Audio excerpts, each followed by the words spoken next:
A viagem começa em Blackpool, um dos balneários mais populares do Reino Unido. Depois segue para o norte, passando pela Baía de Morecambe, com marés que mudam rápido e areias perigosas. De lá, vai para Levens Hall, onde todos os anos, muitos jardineiros demoram meses para fazer a topiaria de um raro jardim do século XVII. Seguindo para oeste, costa acima, se encontra a ferrovia Ravenglass e Eskdale. Depois, a viagem chega ao Parque Nacional de Lake District e ao Scafell Pike, a montanha mais alta da Inglaterra. Ao sul fica o isolado Forte Hardknott, construído pelos romanos há cerca de 2000 anos. Dos 19 principais lagos de Lake District, Windermere é de longe o maior e o que atrai mais turistas. A viagem termina em Grasmere, em Dove Cottage, onde já morou o poeta mais conhecido do Reino Unido, William Wordsworth. A viagem começa na cidade balneária mais famosa do Reino Unido, Blackpool. Ao ver a cidade hoje, é difícil acreditar que durante séculos ela foi apenas um pequeno povoado. Mas em meados do século XIX, tudo mudou com a chegada da ferrovia, que trouxe milhares de famílias do norte industrializado da Inglaterra, que pela primeira vez puderam passar um dia no mar. Em 1900, Blackpool tinha se tornado o balneário favorito do país, em parte por causa da criação do parque de diversões Pleasure Beach. No início do século XX, havia apenas alguns carrosséis para divertir o público. Mas com o tempo, o local ganhou novas atrações. E hoje, o Blackpool Pleasure Beach é um dos parques temáticos mais populares do país. Em 1994, foi inaugurada a montanha-russa de aço Big One. Na época, ela era a mais alta e mais rápida do mundo. Ela continua sendo a montanha-russa mais alta do Reino Unido, e a primeira queda tem 62 metros. É a 10ª montanha-russa do Blackpool Pleasure Beach, e o parque pretende construir outra maior ainda. Em 1894, foi construída a estrutura mais famosa da cidade, a Torre de Blackpool. Ela foi inspirada na Torre Eiffel de Paris e construída em cima do Tower Ballroom. Com a falta de verba e de manutenção durante os primeiros 30 anos, a estrutura metálica enferrujou e até se cogitou demoli-la. Por sorte, nos anos 1920, esta torre icônica foi reconstruída e pintada com o vermelho escuro atual. O topo da torre se chama Blackpool Tower Eye. Com 115 metros de altura, é a plataforma de observação mais elevada do noroeste da Inglaterra. A torre só mudou de cor 2 vezes. Ficou prateada em 1977 por causa do jubileu da Rainha Elizabeth e dourada em 1994 ao completar 100 anos. Ao norte de Blackpool fica a Baía de Morecambe, um estuário que forma a maior extensão de mangues de entre marés e areia do Reino Unido, cobrindo uma área total de 310 km². Na maré alta é um lugar lindo, mas na maré baixa é muito perigoso. A baía é famosa pela areia movediça e pelas marés que mudam rápido. Os moradores dizem que a maré sobe com a mesma rapidez que um cavalo corre. Durante séculos, pessoas morreram tentando atravessar estas areias traiçoeiras e foram engolidas por elas. São tão perigosas que existe um guia real escolhido pelo monarca. O papel dele, desde o século XVI, é escoltar pessoas na travessia da baía. Atualmente, é comum fazer a travessia do estuário para angariar fundos para causas beneficentes, e o guia real costuma conduzir grupos de até 500 pessoas. Catadores experientes de berbigão conhecem os perigos e tomam cuidado para não serem surpreendidos. No entanto, em 2004, mais de 20 imigrantes que catavam berbigão sem orientação se afogaram quando foram levados pela maré.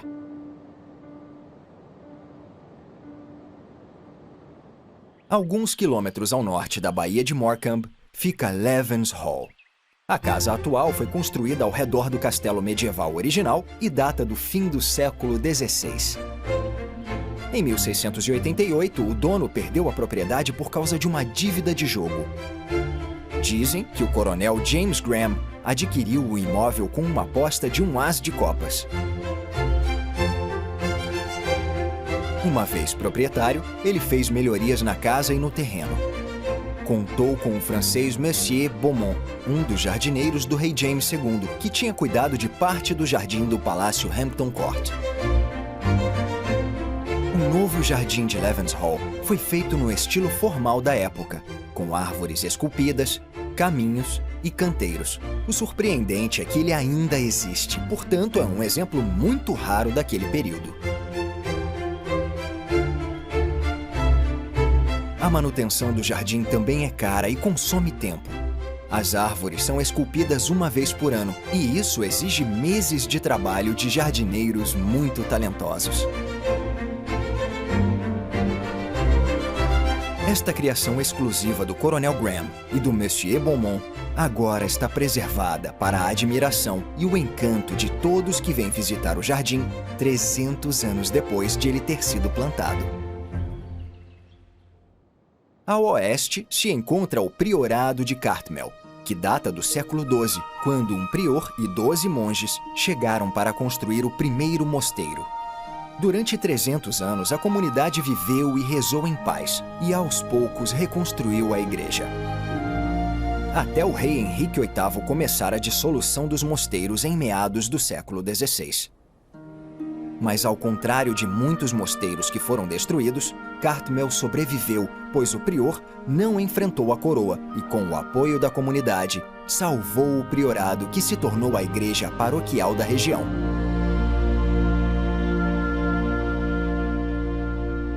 Perto do priorado está o Hipódromo de Cartmel, que data de 1856. Esta pista de obstáculos foi construída em Holker Estate. Esta propriedade pertencia ao Priorado de Cartmel antes da dissolução. No século XVIII, o terreno e a casa foram passados para a família Cavendish, que no século XIX reconstruiu a mansão no estilo jacobino do século XVII. Em 1871 ocorreu um incêndio desastroso e boa parte da casa teve que ser reconstruída pela segunda vez. O resultado é a mansão atual. Como Holker fica perto da Baía de Morecambe, o clima propicia jardins viçosos que foram reprojetados no início do século XX. E são uma combinação interessante de design italiano e tradição inglesa. O Parque de Cervos se estende por mais de 50 hectares que estão abertos à visitação durante o verão.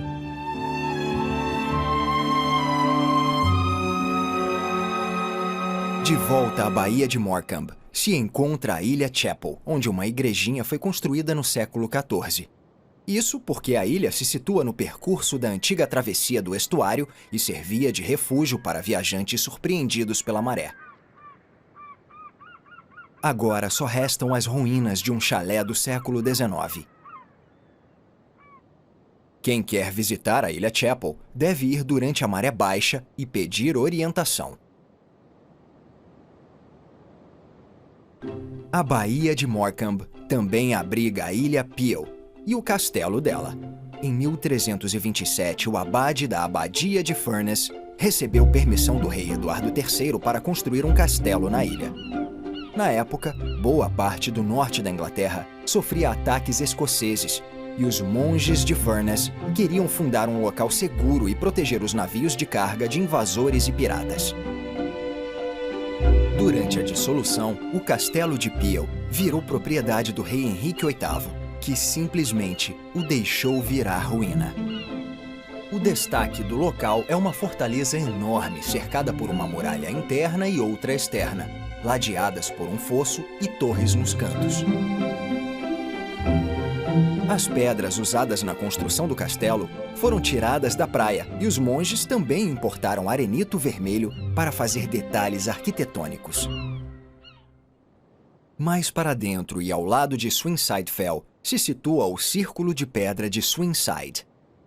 Construído com ardósia da região no fim do período neolítico, por volta de 2000 a.C., o anel tem cerca de 27 metros de diâmetro. Atualmente, contém 55 pedras, mas quando foi construído devia ter cerca de 60. Os arqueólogos continuam tentando descobrir por que os bretões pré-históricos construíam círculos de pedra. Mas existem muitas teorias, e a maioria defende que eles eram feitos para rituais e cerimônias.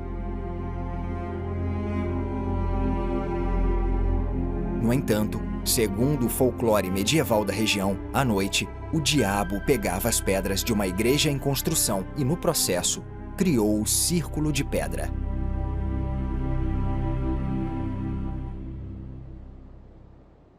O rio Esk desemboca no mar em Ravenglass, que fica no limite oeste do Parque Nacional de Lake District. Aqui se encontra uma das ferrovias de bitola estreita mais antigas e longas da Inglaterra, a ferrovia Ravenglass e Eskdale. Ela foi inaugurada em 1875 para transportar minério de ferro que era extraído a 10 quilômetros de distância para Ravenglass, onde era transferido para a linha principal. A ferrovia também passou a transportar passageiros, se tornando a primeira linha de trem pública de bitola estreita da Inglaterra.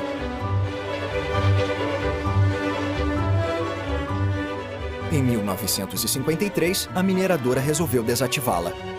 Em 1960, a ferrovia foi vendida em leilão para a Sociedade de Preservação da Ferrovia Ravenglass e Eskdale. Aos poucos, ela foi reativada com a restauração das locomotivas e dos vagões antigos e a inclusão de 2 locomotivas a vapor novas. O trajeto percorre paisagens espetaculares e agora é uma grande atração turística. Este é o Wastwater, um dos 19 grandes lagos do Parque Nacional de Lake District. Também é o mais profundo da Inglaterra, com 79 metros. Em 2017, o parque inteiro foi declarado Patrimônio Mundial da Unesco. Ele é descrito como uma área montanhosa com vales moldados por geleiras na era glacial e depois definida pelo pastoreio, caracterizado por campos cercados de muros de pedra. A combinação das atividades naturais e humanas produziu uma paisagem harmoniosa onde a imagem das montanhas é refletida nos lagos. Perto do lago mais profundo da Inglaterra está a montanha mais alta do país, Scafell Pike. Por que alguém encararia esta subida exaustiva num dos piores climas da Inglaterra só para alcançar o cume do Scafell Pike? A resposta é porque ele está lá.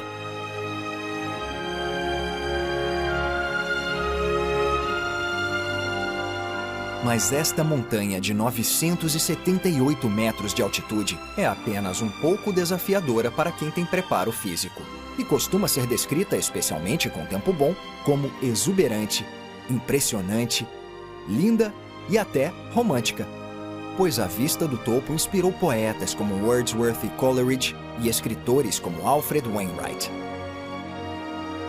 Em 1955, ele publicou guias de caminhadas pelos lagos que continuam fazendo sucesso até hoje.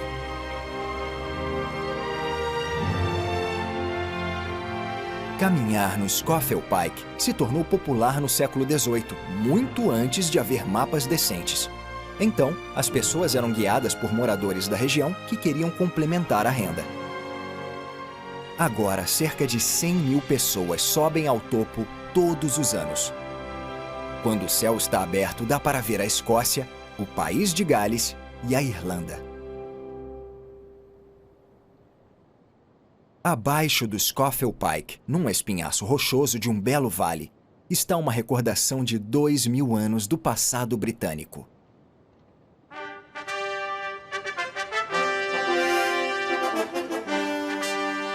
Este é o Forte Hardknott, construído pelos romanos por volta de 120 d.C., ao longo da rota entre as atuais Ambleside e Ravenglass. A guarnição incluía uma cavalaria de 500 soldados da 6ª Coorte de Dálmatas do Mediterrâneo Oriental, que devem ter achado este lugar muito inóspito, especialmente no inverno. O forte é quadrado com quinas arredondadas e a muralha externa tem 4 portões no centro de cada lado, com uma torre de vigia em cada canto. As muralhas encerram as ruínas de muitas construções, o quartel da guarnição e a casa do comandante. Além das construções de pedra, é provável que as acomodações dos soldados fossem de madeira. O forte foi abandonado no século IV, à medida que os romanos deixaram o Reino Unido. A estrada romana original do forte devia seguir o Passo de Hagnott. A estrada atual, construída nos anos 1880, é uma das mais íngremes do país e também costuma ser considerada a mais difícil. Ela tem uma série de curvas sinuosas com visibilidade limitada e é fechada com frequência no inverno. Mas do topo, a vista do Parque Nacional é deslumbrante, o que faz o desafio valer a pena.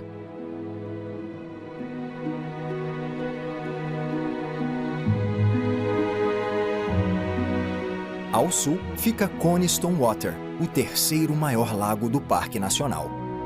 Tem 8 quilômetros de extensão e apenas 800 metros de largura. O lago Bassenthwaite é o único em Lake District que é chamado de lago. Todos os outros recebem a denominação Mere ou Water, como Windermere, Derwentwater, Thirlmere e aqui o Coniston Water. No século passado, este lugar tranquilo e bonito foi onde Sir Malcolm Campbell bateu o recorde de velocidade na água em 1939, alcançando 228 km por hora com o barco Bluebird K4. No fim dos anos 1950, o filho dele, Donald Campbell, bateu o recorde 4 vezes, o elevando para 445 km por hora no barco Bluebird K7. Mas em 1967, ao tentar bater o recorde de novo aqui no Coniston Water, ocorreu um desastre. Ele perdeu o controle, o barco capotou e ele morreu. Os restos do Bluebird e o corpo de Donald Campbell só foram encontrados em 2001.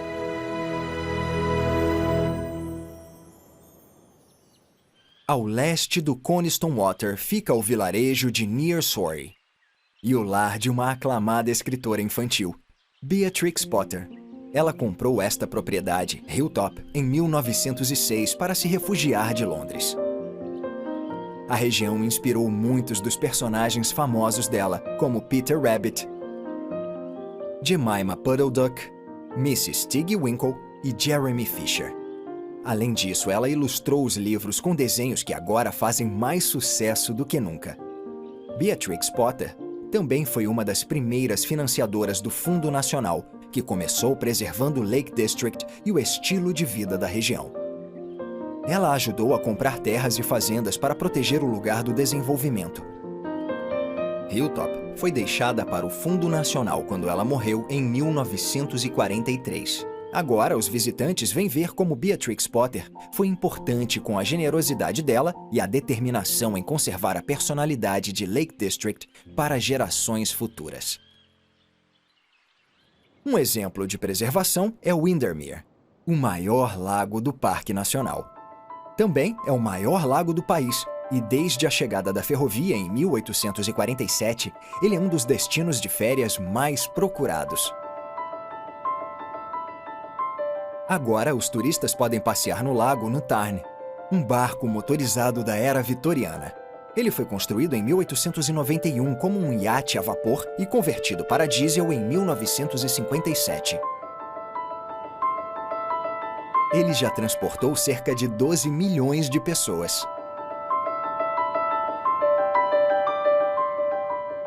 Agora, os passageiros podem desfrutar de todas as atividades oferecidas pelo lago de 18 quilômetros, além da paisagem exuberante que permaneceu intocada, graças aos conservacionistas que perceberam a importância do lugar. No fim do século XIX, muitos industrialistas ricos construíram grandes casas de veraneio perto do lago. Muitas viraram hotéis, mas Blackwell, na margem leste do Windermere, continua sendo uma casa. Ela foi projetada no estilo Arts and Crafts por volta de 1890. Esse estilo foi um movimento internacional de decoração e belas artes que surgiu no Reino Unido e se espalhou pela Europa e pela América do Norte entre 1880 e 1920. Defendia o artesanato tradicional usando formas simples e incluía estilos medievais, românticos e folclóricos. A casa foi construída para um industrialista, Sir Edward Holt, um bem-sucedido magnata da cerveja. A mansão e boa parte do interior original permanecem intactas. E agora, os turistas têm acesso a um exemplo raro de uma casa do estilo Arts and Crafts, num lugar maravilhoso com vista para o Windermere. Subindo o Windermere, se encontra Belle Isle, a única ilha habitada do lago. Um governador romano construiu uma mansão aqui há quase 2000 anos. Em 1774, uma família construiu uma casa redonda de tijolo e pedra, com um pórtico clássico de 4 colunas. Ela foi inspirada no Panteão de Roma. No fim do século XVIII, a beleza da natureza começou a ser apreciada. Então, em vez de erguer um templo clássico no parque planejado, o dono da Belle Isle resolveu construir um nesta paisagem natural exuberante e morar nele. A casa e a ilha passaram a atrair muitos turistas, pintores e escritores. Também constam em guias da região, inclusive no Guia dos Lagos de 1778, publicado por Thomas West, que recomendou pontos de observação específicos das paisagens mais bonitas de Belle Isle. Um na ponta norte e outro na ponta sul da ilha. A casa continua sendo uma propriedade particular.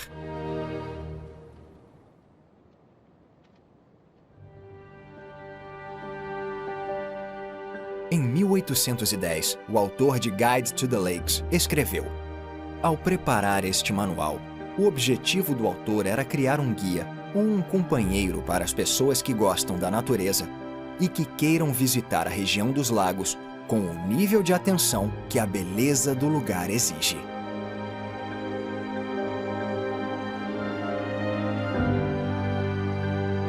O autor era ninguém menos que William Wordsworth, o maior e mais amado poeta do Reino Unido. Ele morou aqui em Grasmere, em Dove Cottage.